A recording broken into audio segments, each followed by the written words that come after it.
जय श्री राम सभी फ्रेंड्स को। आज का ये जो व्लॉग है मेरा इस पर है कि बहुत लोगों का ये प्रश्न होता है कि एकादशी का पारण हम किस तरीके से करें और तुलसी विवाह के दिन जो जो सामग्रियां हम चढ़ाते हैं फिर उन सब का क्या करें। तो ये व्लॉग उसी पर आधारित है, तो आप लोग इसे पूरा अवश्य देखें। देखिए यहाँ पर तुलसी विवाह रात में मैंने जो किया था, उसके बाद अगले दिन हम क्या करते हैं, वहाँ पर रखी हुई सामग्रियों को उठा लेते हैं और जो जल हमने विष्णु भगवान जी को पिलाया होता है उसे हमें तुलसी जी की क्यारी में ही डाल देना चाहिए। और जो चूड़ी वहाँ पे हमने माता रानी को पहनाई होती है उसे प्रसाद के रूप में एक एक अपने हाथ में भी सुहाग के रूप में ले लेना चाहिए। स्नान करने के बाद ही आप ये सारे कार्य करेंगे।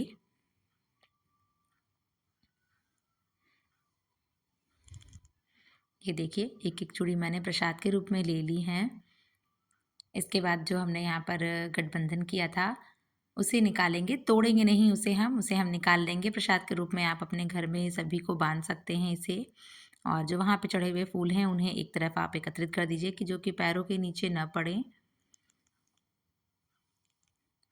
इस तरह से आप उन्हें सेपरेट कर दीजिए, सुरक्षित कर दीजिए और सुहाग का जो भी सामान है वहाँ पर सबको आप ले लीजिए।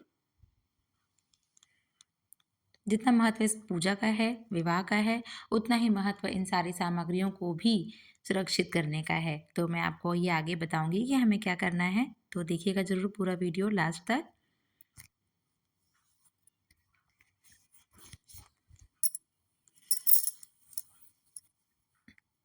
धीरे से हमें वहाँ का लगाया हुआ ये जो मंडप है गन्ना के रूप में उसे भी ले लेना है, उठा लेना है।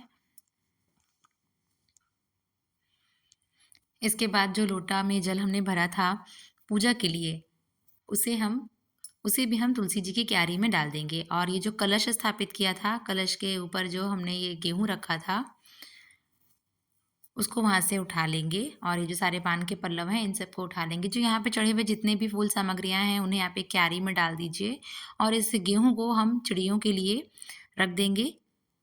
इस गेहूँ के दाने को हम रखेंगे चिड़ियों पक्षियों के लिए।